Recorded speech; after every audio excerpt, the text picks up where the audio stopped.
And we're now joined by TSN hockey analyst Mike Johnson. So no supplemental discipline for Brad Marchand. Are you surprised by that decision? I'm not, because given what the precedent that the league has set with these kind of actions, there are lots of little punches, lots of little skirmishes. They don't usually result in a suspension.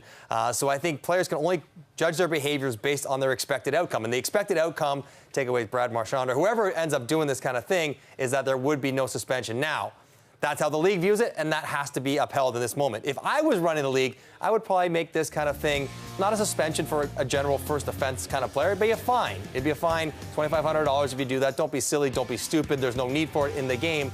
And then if you get somebody like Brad Marchand, a repeat offender, then the fact that there is a history of fine and supplemental discipline for this kind of activity would allow you to maybe make it a bigger thing and maybe give him one game. But I think this was more of a rabbit punch meant to irritate as opposed to a sucker punch meant to hurt, and that probably is what keeps him playing in this playoff series. But the bigger question is one that we've had before. Does he really need all these sideshow antics? Last year it was the licking, it's been stomping on sticks, and now this. Is it too much of a distraction? Because he is a good player. He doesn't need to do this. The Toronto series, he had no penalty minutes, 9 points in 7 games. I think some of it comes out of frustration.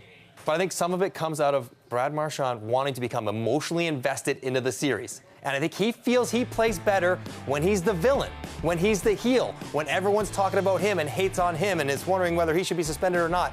There clearly is something in his makeup that wants to have these kind of activities. He's not intimidating anyone. He's not really throwing Columbus off their game. If anything, he's just trying to spur his own game on. It's hard to understand because he is more than just a good player. He's a great player. And we've seen him go long stretches without having moments like this. But there is something in his, maybe it stems from when he started, when he was a smaller player trying to establish himself in the lineup. Whatever it is, he needs to poke the bear to get himself going, and maybe he's trying to do that in this series in Columbus, where he's been pretty quiet for the first 3 games. Yeah, they're certainly going to have to get him going because they're going to need him if they want to even it up on Thursday night. Our NHL hockey analyst, Mike Johnson.